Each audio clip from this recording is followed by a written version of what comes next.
ngoba kubuyelwa muva kungemgqiqo. Kusho ikhehle elidala lithi likhumbule endulo kusadliwa ngolidala.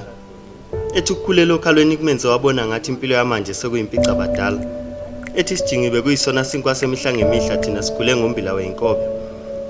Sikhule sihlakula silima sidla ifutho kanye nesikobe. Ngobuhlalu nesidwabi izintombi zakithi isihlobo. Sikhule siphila sonke kwaZulu engekho obhekelela umndeni kanye nesihlobo. Ngakho belingeke ikati lalezi kumakhelwane ekhomba ngophakathi. Kwakumnandi kabi emandulo kusadliwa ngolidala. Sisahlonipha omncane nomdala engekho lingana nomunye ngenhloso yokuphakamiselana umoya nokubambana ngehluthu. Thina sikhulele okhalweni silusa inkomo sigiya sigida ingoma.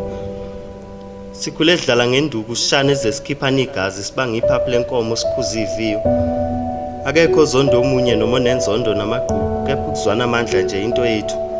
Kwakumnandi kabi emandulo kusadliwa ngolidala. Sisahlonipha owesilisa nowesifazane sigcina isiko lokuthwalana ngaphambi kokuba silalane thina besishele emfuleni siqonywa ngeduku.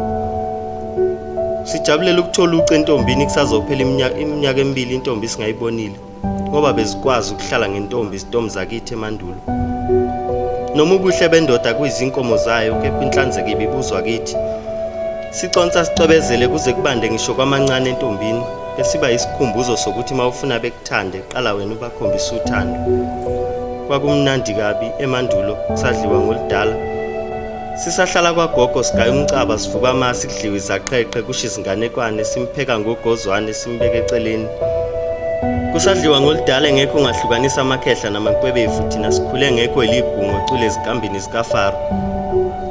Ethi hleze nina nisifihlela induku emqubeni ngenhloso yokuthi singakwazi nokushaya edonsayo ngoba lempileni iphilayo kayisafani neyakudala.